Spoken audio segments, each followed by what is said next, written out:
credits must work with an advisor in that new college to develop a completion plan for their degree before changing. So with 90 credits, you still do need advisor approval, but in addition to that, you will also need a plan for completing that degree before that change can be approved. Some important notes, this policy applies to all students, so this will apply to current students at UCF as well as incoming students. And then transfer credits, including dual enrollment AP and test credit, do count as part of your hours total when it comes to this policy. Okay, so breaking down our student populations in KMUTC, first we have our undeclared students. This is the population that I had mentioned first. These are students who have undeclared designated in their student center. These can be newly admitted students to UCF. This can be current students at UCF who changed their major to undeclared, or we also work with students who have been redirected from other programs to undeclared. But all of these students have undeclared listed in their My UCF Student Center and come to KMUTC for their advising needs. The second population we work with is what we call our major exploring students. So these are students who have a declared major, but they are considering other program options. And so we will discuss how the difference in advising works for both of these populations. But before we move into the next part, I do want to launch another poll. And so we are going to ask those of you in the audience today who are students, are you a major explorer at this time, or are you currently undeclared? And while you're answering this poll, I will just make the note that undeclared is not the same as undecided. And so undeclared again is no major in mind, whereas some colleges do have an undecided designation within that college, like undecided engineering or undecided sciences. Undeclared again means that you do not have any area of study identified.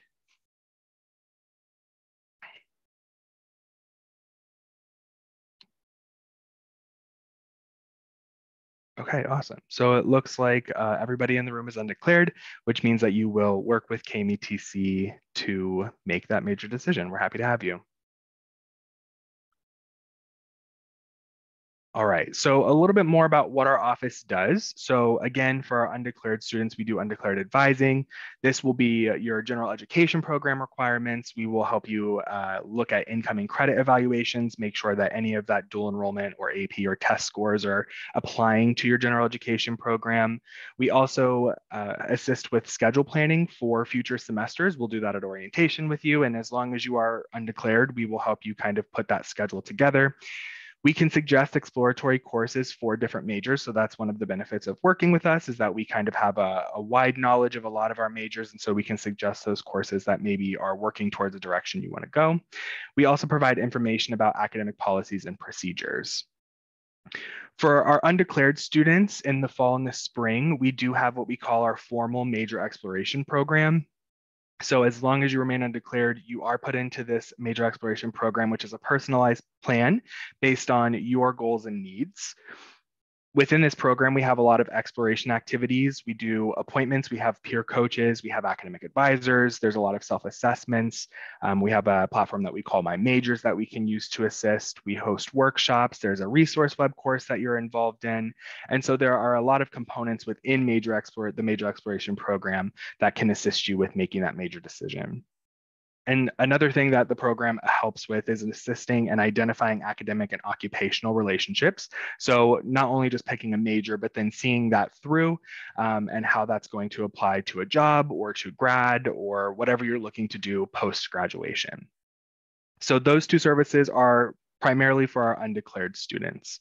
Again, we do support any UCF student who is looking to explore, and so we call those our major explorers. For those students with a declared major, they are offered 2 appointments a semester with KMUTC. One is going to be with our peer coaches, and one is going to be with our advisor. If additional exploration is needed at that time, then we would request the student to change to undeclared to participate in the full MEP. And so that is a support that we offer to all students. And then additionally, we do campus referrals. We work closely with our academic colleges and services like career services. So we try to get the student programming to connect directly with campus partners. And again, like I said, we do direct referrals to college advising offices once you've decided on that major, and we can also suggest other campus resource offices. A little bit more in depth about our major exploration program. For the requirements, all students are required to attend an information session at the beginning of the semester to just sort of realign you with what the program is going to be, give you some timelines and dates and events that we'll be hosting that you can kind of utilize. I did mention that my majors assessment, all students are required to complete that. My majors essentially looks at your past academic history, as well as your skills and interests, and sort of helps you identify a top 10 list of UCF majors that you might be interested in exploring. We also have our major exploration web course. We have our peer coaching appointments. Our peer coaches are students at UCF currently and have experienced being undeclared at some point or exploratory at some point. And so they're a great resource to sort of dive into exploration and see what's available to you. And then you can move on to your exploration advising appointment with the professional staff. Those are 1 hour where we can really dig into the academic programs and help you schedule plan and all of that stuff that comes with picking a major. For these students, we do place a major change restriction on your student account. This does not impact financial aid or registration at all. The restriction only keeps you from declaring a major unless you have met with a KMETC academic advisor. So once you complete the program, you'll work with your advisor to remove the restriction and declare the major at that point, at which we would help you transition to your new college advising office and make that connection. So some of the benefits of the major exploration program, it is personalized based on where you're at in the process of major exploration. It's a spectrum, right? So you can be completely undeclared, have some ideas, have it really narrowed down. And so we really try to customize that to where you're at. And it can be completed in 1 semester, or students can continue to work with KMETC until the major is identified. So we really want to help you work towards that timely degree completion, but also we're not in the business of rushing you through that process and want to make sure that you feel comfortable with declaring that major so that when you make the decision, you're only making the decision once. And so that is the major exploration program. Some of the questions that we can help you sort of think through is, what do I plan to do with this major? What do I want to do after college? What do I want to do with my life? What skills are required for this major? What's the right goal for, or what's the right major for my goal that I have in mind? What kind of major should I do if I'm looking at this grad program? What majors are employers looking for? These questions are really ones that need to be answered by you, but we're happy to provide guidance. KMETC is not in the business of picking majors for students. We really want you to be reflective, and our job is to help you facilitate this conversation and to really provide you with the resources that can help answer these questions. And so we are happy to work with you and excited to work with you to make that major decision. The bottom line is, you're not alone. Sometimes being undeclared can feel lonely, or it can feel like you're the only one that doesn't know what you want to do. But that's not the case. I would say most of our advisors also come from an exploratory background. So KMETC is the place for you if you don't know what you want to do, because you are surrounded by people who have been there at some point and are ready to help you move forward. And the thing is that there's often not one right choice for a major or for a career or a grad program or an employer. There are a lot of different options that can get you to the same end goal. And so working with KMETC, with your peer coaches and with your advisors, can really help you make sure that you get to a major that you love and that you feel passionate about, and can move on to that next step, whatever that is. Okay, so now I'm going to transition it over to my colleague, Nanette, who will walk you through some myths about exploration. Hello, everyone. Just to reiterate what Chris said, you are definitely not alone if you're undeclared. I was undeclared, and look, I have a great job that I love. I have 2 degrees, so you too will find your path, and we're here to help you with all of that. But I just wanted to let you know that you are definitely not alone, and there are other students in a similar situation that just aren't sure about their major yet, but we help them, and we have helped many students. So we're here to be with you and help you through this whole process. So I'm going to talk about some myths, as we mentioned. The first myth is that if I'm undeclared, I'm further behind than my peers. Well, in reality, 75% of college students start college undecided or change their majors at least one time before they graduate. This is kind of an old statistic, but I actually researched this, and it is still similar. It's about 75% of college students who are in this situation. So you are definitely not alone. In fact, if you are undeclared, then you're more likely to stick with the major that you finally choose because you will have researched it well. And that's what our program is all about. We are here to help you and to guide you through that whole process to help you figure out what's going to be best for you. So a second myth is I won't graduate on time, or it will take me longer to graduate. So in reality with this, it's still possible to complete your degree requirements in 4 years if you're starting as an FTIC, first time in college student, or if you're transferring with an AA, then we will help you. You will meet with your academic advisor to select intentional courses. Of course, there's always exceptions, but our goal is to help you to graduate in a timely fashion. And so our goal to get you there is to help you in deciding on that major. So the sooner you start with your exploration process, the better. And we're here to help you with all that. All right, myth number 3, I have accelerated credit, AP/IB dual enrollment, and so I must pick a major now. So a KMETC advisor will review your accelerated credits and help you select classes at orientation that will complement or build on the classes that you have already taken. And many accelerated credits will count towards your general education requirements, electives, and future requirements for graduation. So those were not taken for nothing. They're definitely going to be used as college level credit. It can also help you with the exploration process if you found that you really enjoyed AP Psych or a course that was college level, or even helping you decide something you definitely don't like. We can sometimes start there with things that you don't like, and then through that figure out what would be the best path for you. All right, another myth, there are specific majors that medical or law schools prefer. Well, let me just say that there are some prerequisite courses that you might want to take, especially for medical school, your science courses and things like that. But there isn't a specific major that they're looking for. In fact, they might even like you better if you have, a more well-rounded education, and they're looking for other things as well. So while some majors do strongly relate to specific career options, so things like engineering, nursing, you have to have a degree for that, or for graduate programs, much of your education and experiences outside of the classroom will help you prepare for your future work.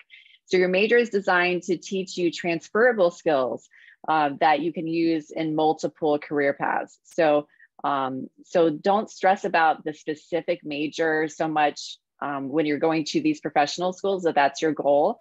You can choose a major that does fit those prerequisite courses automatically, like biology or biomed, but it's not the only option for you. And we could talk about those things specifically with you when we meet with you. All right, so my major will determine what I do for the rest of my life. This decision is final. So I think you probably know this is a myth, but I know it sometimes feels like it's a very overwhelming decision that will impact the rest of your life. For the most part, it's pretty common that after 10 years, after graduation, most people are not working in careers that are directly related to their undergraduate majors. There's, of course, exceptions, but for the most part, people, if you major in something that's pretty versatile and you can build on it, you want to think about what am I going to do the next few years after graduation, but also be flexible and thinking, how can I choose a major that's going to help me grow and, change direction in the future. So there is no right major. Many professionals are currently working outside of their undergraduate major. This is taken from Bill Burnett's Designing Your Life, how to build a well-lived, joyful life. So he says that in the US, only 27% of college grads end up in a career related to their majors. So that's pretty small in comparison to how many people, are in majors and thinking that's, what they're going to do forever. On average, professionals change their careers 3 to 5 times in their lifetime. It's just not unusual now for people to change career paths. It's long gone are the days where people stay in one company doing the same career their entire career path. For the most part, as I have said in other things, there are definitely exceptions, but for the most part, that's a pretty true and common factor. Most employers and graduate school requirements do not require a specific major. They're looking for those transferable skills, for soft skills. Can you communicate well? Are you a good employee? All those things. So you want to choose something, a major that you're going to enjoy studying, that makes you happy, and then that challenges you. So we are now going to have Dylan talk to us about resources for exploration. All right. Thank you, Nanette. So my name is Dylan Castillo. I'm also one of the academic advisors here for the Knights Major Exploration Transition Center. So as Nanette just mentioned, I'm going to go ahead and take a moment here to cover some of the different resources that you can utilize outside of today's forum, and ideally before and even once you get here at UCF, when it comes to helping hone down what your major may potentially be. So some of these resources are going to help you with exploring your interests, with exploring majors, with exploring careers. So one of the first tools that we have here is the ONET.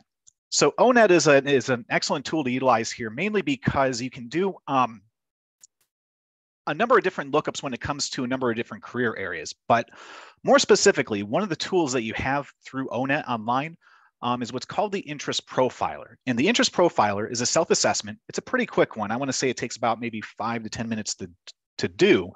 But basically, by doing that quick assessment, it can help identify one of 6 potential interest areas, or rather what interest areas you may fall underneath when it comes to certain career areas, and then identify through the ONET, through the website, based on those interests that you have, what potential careers may fall in line with that.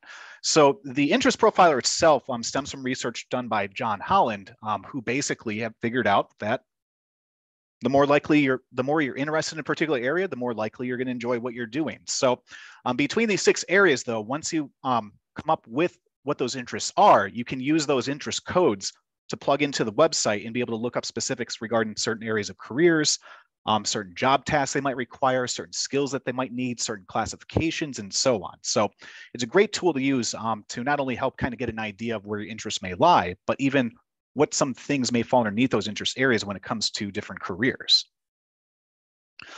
So another tool that we utilize in our office and that you'll have access to. So really quick, I want to mention that with these resources I'm mentioning here, they will be available in the Google Drive link that you'll be receiving at the end of the forum here. So as I'm going through this, you'll be able to get this information. But another tool that we like to utilize is the what can I do with this major website? So what this website does, it looks at a number of different majors. And then within each of those area majors that you select, so let's say that you select accounting, it will look at examples of different employers that you might find, different areas that you can go into for accounting, and even some strategies that can help you kind of get started with going into that. So like certain minors that might be applicable, or certain experiences that you may want to look for. So one thing to note about the what can I do with this major website is that not every single major that's listed on the website will be the exact same title of the majors that we have here at UCF, but the majority of them are listed there, and some of them may fall underneath other areas. But for the most part, it could be a great tool of not only seeing what you can do with certain majors, but it can also help you kind of identify what some of the overlaps are between majors. A lot of students are usually very surprised whenever they see majors that are in seemingly 2 different areas, but have cross paths when it comes to some of the different career areas that one can go into with that particular major. So it's an excellent tool here. And the other thing too is that it leads to additional resource links as well, where some of that goes towards the ONET, which I just shared. And then it also leads to another series of websites here underneath what's called the Occupational Outlook Handbook. So the Occupational Outlook Handbook, what this is that this is information that's put together by the United States Department of Labor through the Bureau of Labor Statistics. So this looks at all job data within the United States. So not only is it providing you information on specific career areas, occupational groups, and even certain jobs themselves, it's providing you information when it comes to like what type of education would you need? What does the average salary look like? Is it a growing field? Is it a shrinking field? What states or regions does one see employment in these areas versus others? So it's a great tool here that's pulling in actual job information that's put together by the U.S. Department of Labor. So it's a pretty good tool to not only get an idea of different careers that are out there, but also kind of seeing what the trends are related to that as we're making decisions. And as I said as well a little bit a moment ago, one of the neat things that it does, it looks at the educational requirements for some of these career paths, where if you look at a number of those, you'll see that there's actually potential overlaps between either certain specific majors or even seemingly unrelated areas. But finally, the biggest thing though, too, that the information that's shared on this website links to information related towards like licensure, if there are any certifications that you might need, and of course, professional associations and even related careers as well. So it's an excellent tool to use when it comes to the career exploration side of things. So another tool that we have outside of this is of course, the undergraduate catalog. Now, before I start talking about the undergraduate catalog, we're going to go ahead and do a quick poll here. So we'll go ahead and get that up. But basically, as far as this poll is concerned, we're asking everybody here, have you explored the undergraduate catalog and the programs that are within there yet? So either yes, no, not sure. We just want to get an idea to see if anybody has had a chance to look at that. And of course, if you're with us during orientation, we'll be taking some time to go through some of the specifics of the catalog as it relates towards potential major areas. But how many of you have had a chance to look at the undergraduate catalog? I'll give everybody a moment here.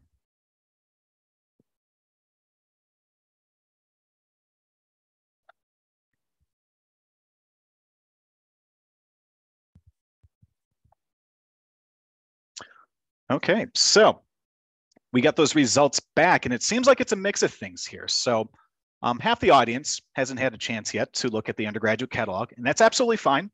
If anything, once again, you'll be getting a link to that here at the end of the session. So if you haven't had a chance to look at it, or if you're not sure, you'll have an opportunity to do just that. But it seemed like a couple of us had an opportunity to do so. So once again, you'll be getting that information at the end of the session here, where you can look up some potential majors that you're interested in and what kind of requirements they might need when it comes to admissions requirements, specific gen ed classes you might need to take, any common program prerequisites. So all sorts of great information that's listed here. And once again, for the catalog, you can find information on all UCF majors, the different minors that we offer, and even certificate programs. But for the most part, we utilize this pretty heavily in our one-on-one advising sessions. And of course, during orientation, we'll be kind of talking about this as well, especially for those of you that are thinking of like a number of different areas. But we may look at what are some of the key classes that you need, or if there are admissions requirements for one program versus another. So all the information regarding the different major programs can be found here in the UCF undergraduate catalog. Now, as far as the next series of resources here, where I mentioned a couple of the different websites, we do have a couple of other resource offices on campus as well. So as we had mentioned at the beginning of this presentation, the NICE Major Exploration Transition Center, we primarily focus on helping students with major exploration. Of course, as we're talking about major exploration, it's not uncommon for careers or questions related to that come up.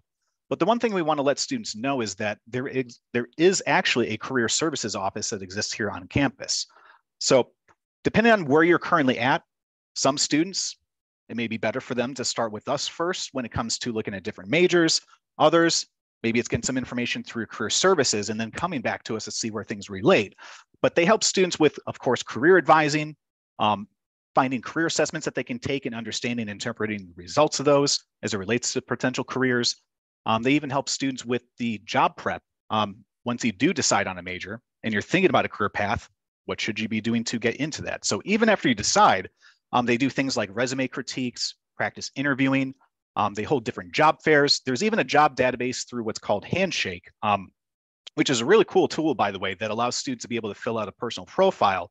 And upon doing so, it'll recommend different events, different job opportunities, part-time, full-time, even internships as well, that are related to what you filled out on that profile. But for the most part, though, if you're thinking that it might be better for you to start with more of a career focus and then think about majors, Career Services is here. And of course, we can talk about majors first, but ultimately we want to let you know that a lot of the heavier career conversations can be done through Career Services and the career advisors that they have there. So in addition to that office, where I'd mentioned, of course, us, we're major explorers. We have career services where they do career advising. What's part of what I like to call the trifecta or triangle, if you will. Another office that kind of works in conjunction with us in career services is experiential learning. So the big thing about experiential learning is what they do, they advise students on how to find certain internship opportunities, job shadowing opportunities for things that they're either interested in potentially pursuing, or if you've made a decision, finding relevant experiences to help get your feet wet when it comes to preparing yourself for that next step after graduation. So once again, they help students finding things like internships, job shadowing, integrative learning experience courses, what's called co-op, service learning. So where we talk about majors, career services talks more about careers, experiential learning talks about how to find experiences that align with those two areas, especially if you're looking to try some things out. So if you're interested in a couple of key areas, but you're not quite sure if that's really where you want to go in the long run, especially when it comes to the career side of things, experiential learning can be a great office to tap into, great resource there. So with that, I'll go ahead and end right here. I'm going to go ahead and transition the next part of the presentation over to Chris, who's going to go on to the self-reflection aspect of major exploration. Thank you, Dylan. So as part of exploration, like I said, we are not in the business of selecting a major for students. It's really up to you to make that decision, and we are here to help facilitate that conversation. And so there's a little bit of vulnerability that comes with exploring and a lot of self-reflection. And so these are some great ways that you can sort of reflect on what it is that you're looking for when it comes to a major. So are you a generalist or a niche thinker, where generalists maybe are looking for a broader major because they prefer to look at jobs that maybe you can wear many hats. You want to know a lot of different things, where niche thinkers are experts in a few specific things, but don't thrive in other topics or areas. So you may prefer jobs with specific roles that focus solely on that work or one project at a time. So thinking about things like that can be very helpful for major exploration. What topic would you choose to present on for 60 minutes? That's a great way to sort of think about what you like and how you can take the things that you like and maybe put those towards a major. What do you not want to do? We have a great activity called the Major Eliminator, which if you are attending orientation, you have an opportunity to do prior to orientation, but post-orientation, you still have access to through our office. Sometimes starting with what you don't want to do is the best place to start. You can scratch off a bunch of majors out of the undergraduate catalog, which will leave you with a list of things that you may be potentially interested in. So that's a really cool way to sort of narrow down what it is that you want to do. And then lastly, what are you good at? So identifying your strengths and developed skills can lead to a natural fit with a career utilizing those strengths or skills.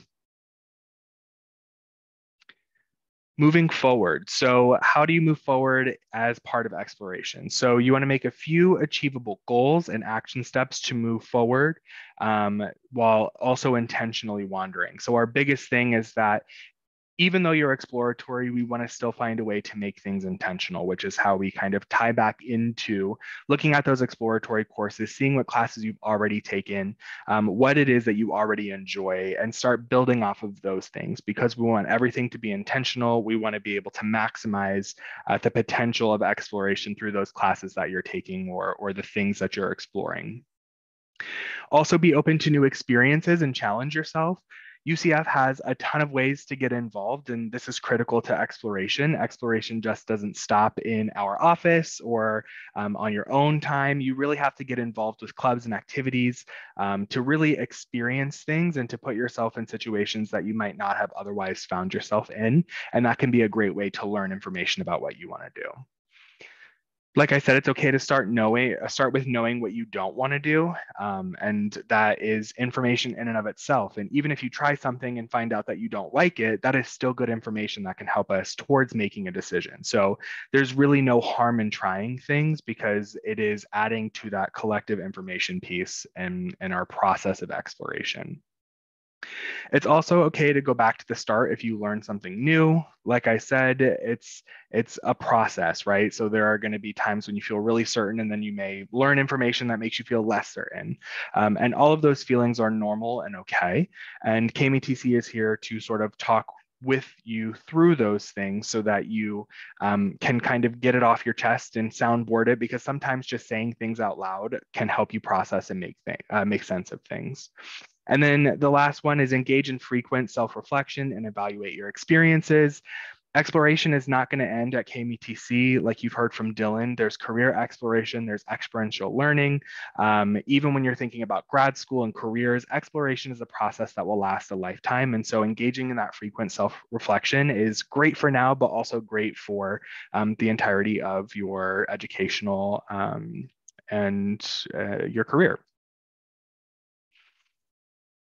So if you feel relatively confident about a major, connect with the college advising office of that major. So if you are someone who is currently undeclared, but you know, okay, I really am thinking about psychology and sociology and biology. Those all fall under the College of Sciences. And so it may be a better fit for you to start working with the College of Sciences.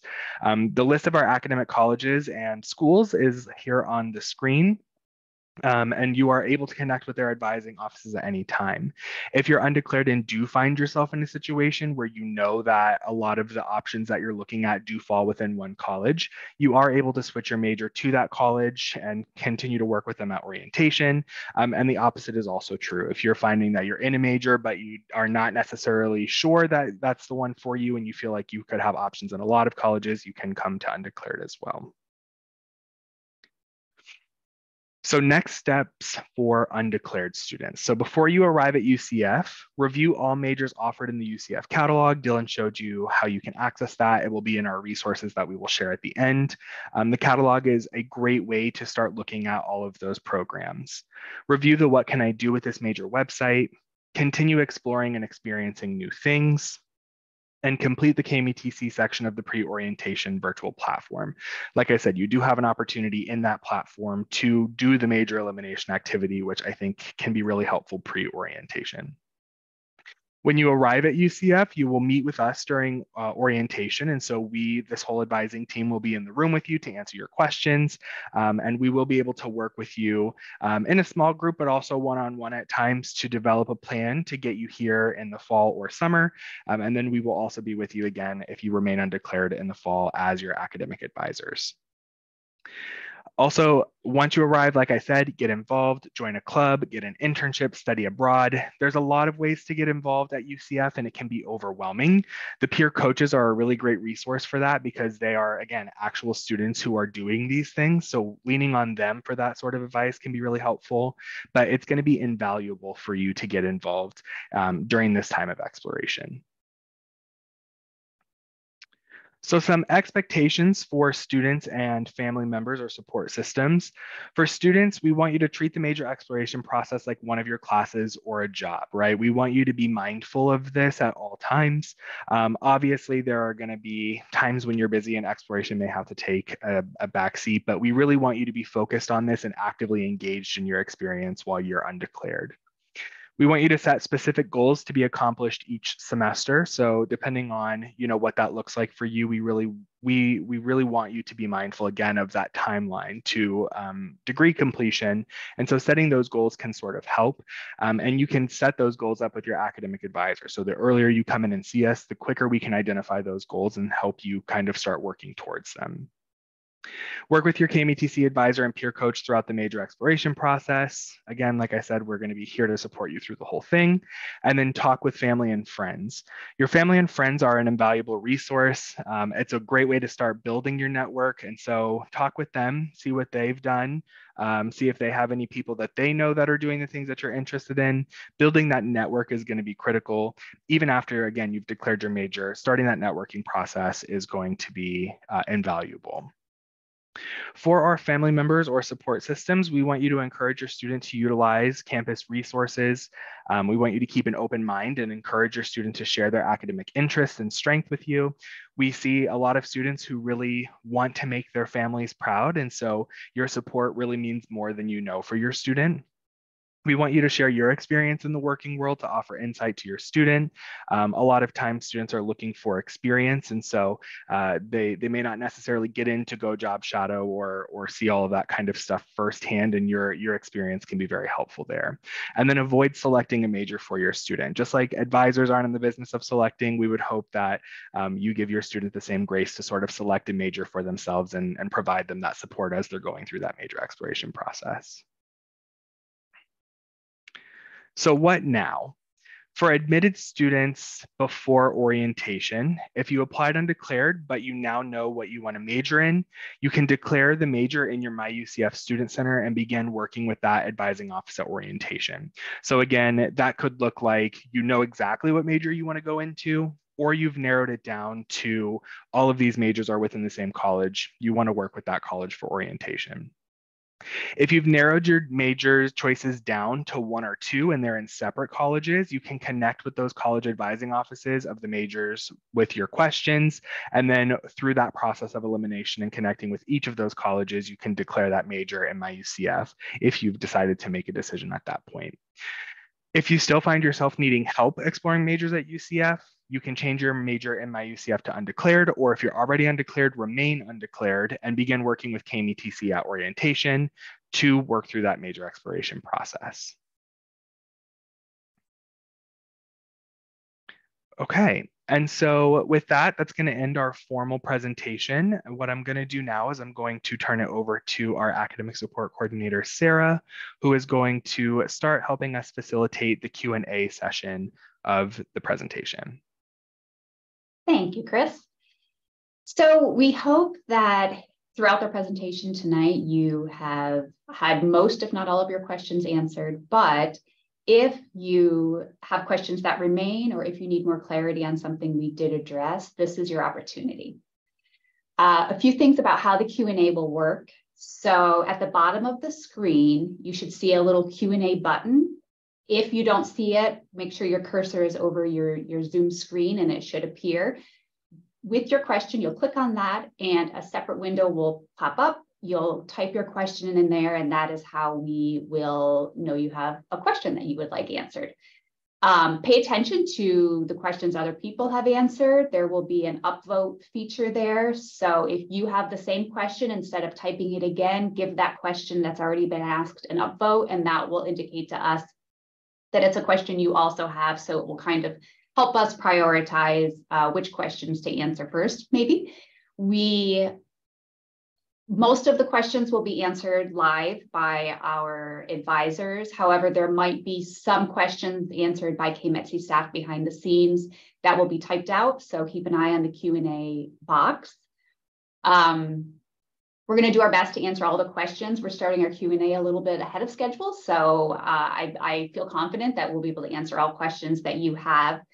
But if we are not able to, or if you think of a question after the session, feel free to email us at kmetc@ucf.edu, and we will do our best to get back to you with questions to or answers to your questions and be able to help you out that way.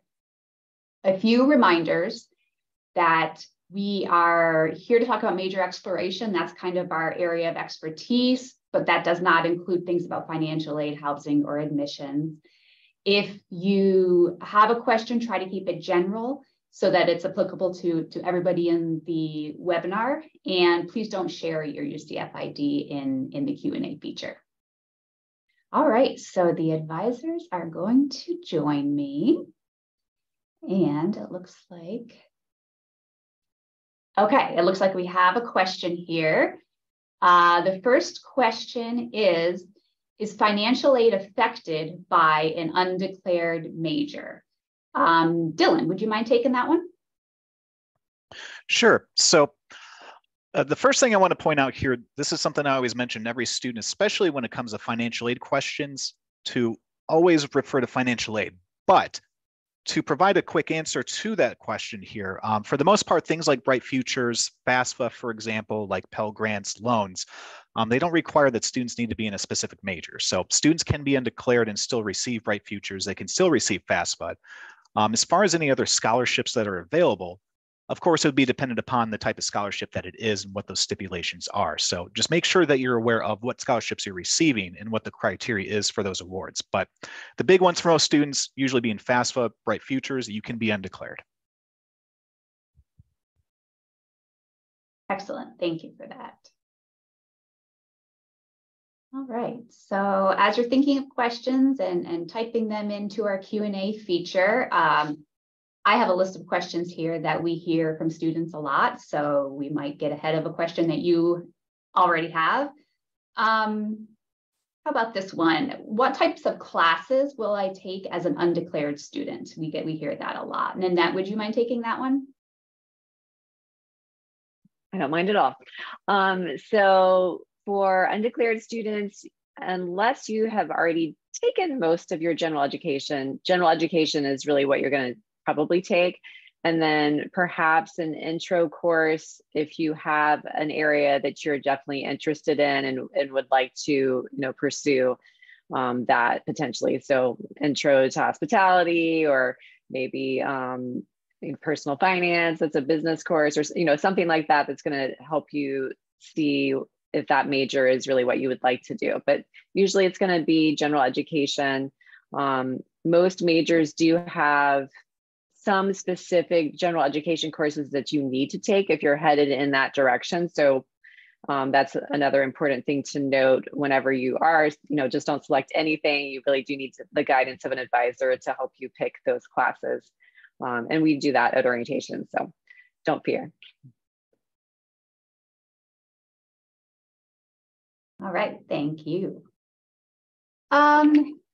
I've heard this one quite a bit. Chris, I'm going to shoot this one to you. You talked about the major exploration program. Does that cost extra? Is that a credit-bearing kind of course they have to take? What about that? Yeah, so the major exploration program is not for credit, and there is no cost associated with it. So students, all they have to do in order to participate in the major exploration program is remain undeclared in their student center, at which point after the add drop week of every semester, you will be formally kind of put into the major exploration program. That's something that's done on the back end in KMETC. Our assistant director, Tracy, works closely with that to help kind of put you in the program. So there's no additional action needed on your end other than remaining undeclared. And then, like I said, there's no extra cost and there is no credit association with the program. Great, thank you. What about if a student works with KMETC and decides on a major but has not completed the major exploration program into the semester, what happens then? Well, are they allowed to just change a major, or how does that work? Dylan. Sure. So if you have decided on a major, but you have yet to complete your MEP, your major exploration program requirements, we will still require that you do complete those, even if you are decided on a major, just because there might be certain bits of information that, one, you'd want to be aware of going into your new major, like admissions requirements, if there's specific entrance requirements, if it's a limited access program, and two, it's not uncommon that I have students who they think they know what major they're going towards when really they're actually thinking of something else, or they're thinking of a career area where a different major may be a better fit. So some of those conversations, we take a little bit of time to kind of really probe, not to try to change minds or persuade away from a choice, but to really make sure that we understand what we're going towards. And of course, during the sessions, we take time to go into it, like as far as some of the courses, some of the related careers, of course, and really who to talk to next. So even if you have the major decided, we're still going to require that you go through those program requirements, mainly because there's still benefit. There's still great information that can come from that will be useful. Excellent. Thank you. Thank you. How long can a student be undeclared? Is there a limited number of months or years or semesters? How long can they hang with us? Nanette? We find that most of the time students will be able to, at the very longest, would be a year, a full 2 semesters. And that's, our program is designed in basically 1 or 2 semesters for you to, move forward and decide on a major. However, with the new rule that you can't change your major after 75 credit hours without approval from the new college, that's probably what we would consider the limit, is 75 credit hours without having, it would be difficult for you wouldn't be able to remain undeclared. And obviously you can't graduate with an undeclared major. So I would say 75, but most students are going to be thinking about that way before that number, unless they are coming in with an AA or something. Excellent, thank you. Chris, what about if a student declares the major, maybe works through the whole MEP, declares a major, and then realizes that's not the major for them either? Can they come back? Yeah, so you can, well, with the new policy, it depends on your credit limit, right? So if it's 75, that's where you would need advisor approval. But if you're under that 75, you can of course change your major back to undeclared and work with us again if you feel like that's the right path. I think sometimes when students change their major and then find that something else is a better fit, they know what that other thing is typically. And so in that instance, it would be best to change your major directly to that next one that you've considered. Like I said, we also have our major explorers in our office, so it may not even mean that you need to change back to undeclared. If you've decided on a major and you go forward with it and something's not feeling right, you can always come back and access KMETC for that major explorer appointment to sort of identify, do you go to another college? Do you need more undeclared? So really, we're here for whatever you need through that process, and we just want to make sure that you are happy with that major. Thank you. So again, if you have any questions about major exploration, feel free to drop them in the chat. Let me check one final one here. Do I have to take the math placement test if I'm undeclared? If you've already gotten into your orientation task list, you might have seen that there is a math placement test. We have students asking across the colleges all the time, do I have to take it? So if a student is undeclared, do they have to take the math placement test? Dylan. Sure. So the first thing I'm going to point out with the math placement test is that regardless of whether you're declared or undeclared, all incoming students do need to complete the math placement.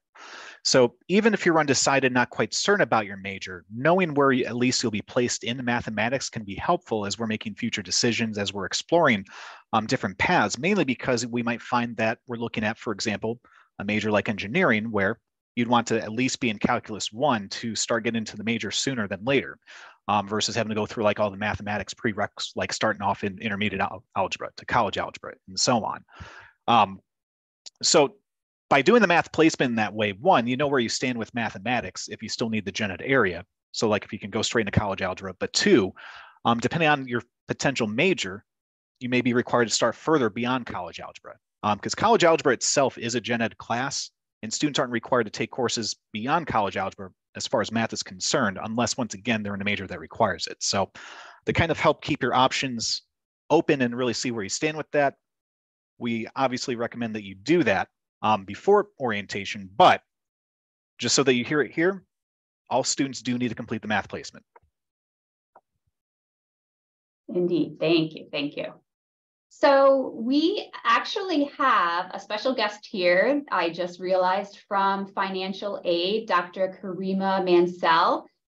She is the interim director of the Office of Student Financial Assistance, and she has offered, if anybody does have financial aid questions, to answer anything that you might have. So I'll let you take a couple minutes and think about if you have questions for Dr. Mansell, but I see that we have a major exploration question in the Q&A. If I want to be a middle or a high school math teacher, is it better to major in education and minor in math, or vice versa?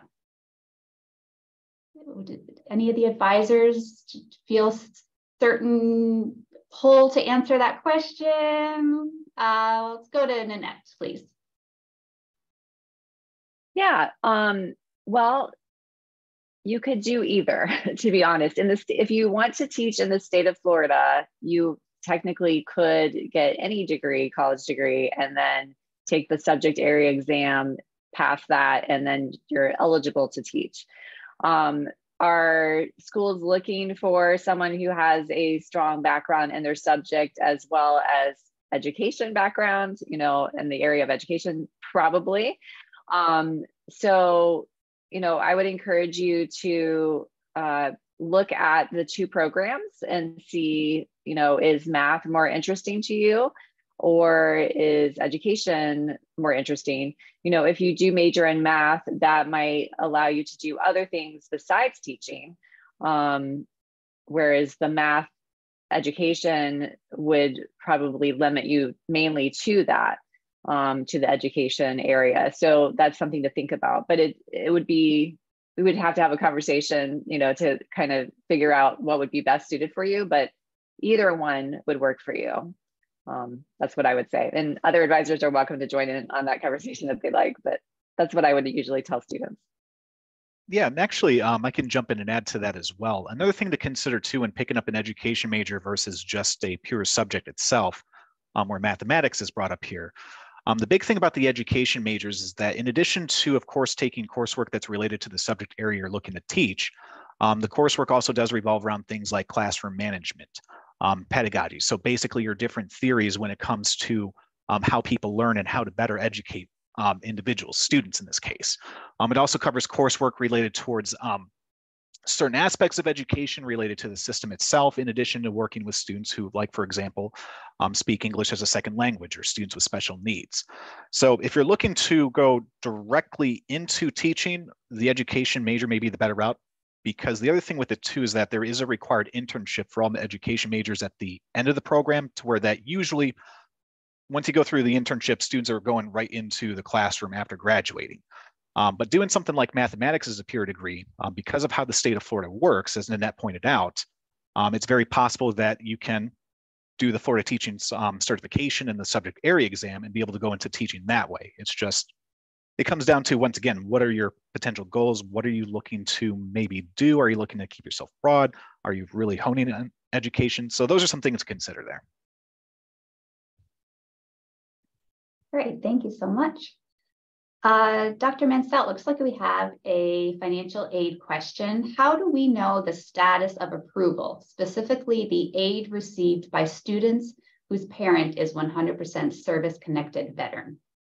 Okay, so it sounds like this question is more so a question for our Veteran and Military Student Success Department. It sounds like we're talking about veterans benefits that are being given to a dependent student to utilize for their educational expenses. We do have an office on campus dedicated to certifying veterans benefits and then providing our students who are veteran affiliated with additional support and wraparound services, which includes certifying their veterans benefits. I can put the link to our Veterans and Military Success Center in the chat or in the Q&A section, wherever it would serve the audience best. That would be great. Thank you so much. All right, so it does not look like we have any more questions. So we will move on to the last piece here, which I will ask that each of the advisors just share with us what their top bit of advice would be for an undeclared student or a major exploring student coming into UCF. So Chris, would you mind starting? Yeah, of course. So I think a lot of times students are nervous about selecting a major because they don't have experience in that particular field or know what that's going to look like once they've declared and get ready to graduate. And a really great way that you can start doing that with low stakes is by looking on places like YouTube. We live in a digital age where everybody is sharing their life on the internet.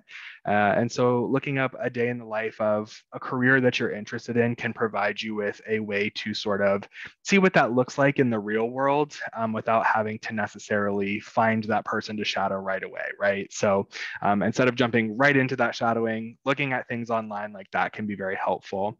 And so I think that that's my biggest piece of advice. Even things like TED Talks in areas of interest that you have, a lot of times people who are presenting those TED Talks will talk about their pathway to that field. And so there's a lot of really great ways that you can use the internet to connect with people in the real world who are doing those things to help provide you with additional context rather than immediately jumping to reach out to somebody in order to get that experience. So that would be my advice. Thank you, Chris. We did have a question come in, so we're going to do a quick divert to Dr. Mansell again. A question from the attendees is aid given by the state? Yes, there is aid given by the Florida Department of Education. Mr. Castillo, interestingly, earlier responded to a question and spoke about Bright Futures when it refers to if a student has to be in a specific major. And Bright Futures is a state-funded scholarship program given to students based on their high school credentials. In addition to Bright Futures, there is a variety of different awards given by the state of Florida. That includes the Florida Student Assistance Grant, which is a need-based award based on the information provided on the FAFSA, based on a family's need and the availability of funding. That is an award that could be awarded by the Office of Student Financial Assistance that is funded by the Florida Department of Education. There are other programs as well, some smaller programs, such as what we refer to as CDDV, which is for the children of deceased and disabled veterans. That is a specific scholarship that is offered by the state of Florida. There are some other scholarships offered by the state of Florida, such as the Jose Marti Scholarship and Rosewood Scholarships.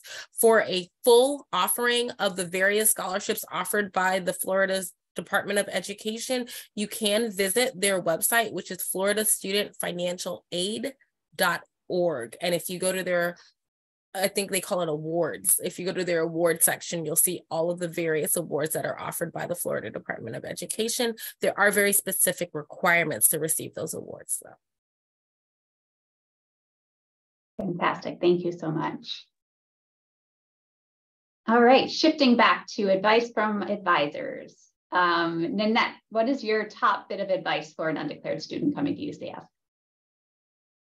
Just really a general thing. Just remember that you are not the only person that doesn't know what you want to do. That even students who come in with a major, a lot of times that's just something that they have thought about, but they really haven't researched it. And so they really don't know if that's what they really want to do. You know, of course, there are exceptions. There's students who've known they wanted to be a doctor since they were 3 or something, you know, but even those students, you know, sometimes have difficulty, you know, really making sure that that's what they want to do in the long run. They've just been talking about it forever. And so they feel like they have to do it. So just know that you are not alone. You're in actually a really good position, because the more that you research what you end up in as far as a major, then the more likely you are to be satisfied with that major and stay in it. So, and graduate in a timely fashion, you know, rather than someone who's just sticking with it because this is what they've always decided that they wanted to do, you know, even if they don't like it. So, and you're not alone. I'm one of the people that was undeclared. I think Dylan was probably one of those too. I mean, and we definitely have our peer coaches who were in a similar situation. So just know that you are not the only one who feels that way. And the more you explore and, you know, communicate and connect with us, then the better. Great advice. Thank you. And Dylan, will take us out. What is your advice for an undeclared student? Yes. So probably one of the top things, and I say this often in my advising meetings, that I can recommend to anybody who's exploring, whether you are feeling pretty decided, and especially if you're completely undecided, is to get involved. Get involved, get involved, get involved, get involved, get involved. And I say that because the biggest thing that a lot of students I see try to do is that they try to do a lot of their major exploration either by taking certain classes or just by looking up information online. both of which are valid strategies. But the main thing is that a lot of times you don't know, until you find yourself in a situation or you find something that is exposing you to something new that you may have never considered, or you're actually seeing it up front for yourself. We're a pretty big campus. And that's probably one of the biggest benefits of being a big campus, for being such a big campus that we are, is that there is no shortage of opportunities. There's a particular theory that I talk about with my students called career happenstance by John Kronboltz. But for the most part, the whole idea behind career happenstance is all about taking advantage of unplanned events. But in order to take advantage of those unplanned events to where that could lead to something new, could lead to something that we may not have considered, or something that really strikes us more than what we've had in the past, you got to be putting yourself out there. So you got to be in these situations, you got to be in these areas to come across these opportunities. Because if you're just going to class and you're not doing anything else, you're probably going to have a hard time not just feeling comfortable about your decision, but even upon graduating, a lot of employers are going to be looking like, okay, great, you got your degree, but what can you do? What have you done? Can you actually do what we're hiring you to do? So by taking advantage of those opportunities, you're not only exploring that way, but you're also building yourself up as well for that next step. Great advice, great advice. All right, so we're gonna move on from the Q&A. Again, if you think of questions after today's session that you're like, oh, I should have asked that when I had the opportunity, it's not too late. You can email us at kmetsi@ucf.edu, and we would be happy to respond and either answer your question or point you in the direction of somebody who can answer your question for you. So I'm going to hand off to Simone to close us out. I am always so impressed with the KMETSI team. I've been working with them since we started, and I always learn some new great information. So I first want to say thank you to our wonderful presenters, as well as Dr. Mansell, for being able to join us this evening. We hope that you have learned some really great information today. As Sarah mentioned, we have our email and our contact information listed up there. And as promised, you can see our QR code that is listed on the screen that you can scan with your phone, or I see Sarah has dropped our Google Drive link into the chat. So feel free to go ahead and click on that link, and it'll take you to all the wonderful resources that we have covered this evening. Again, please feel free to reach out to us in the meantime. And if nothing else, we look forward to seeing you once you arrive here at orientation. And with that, we hope you have a wonderful rest of your evening, and go Knights.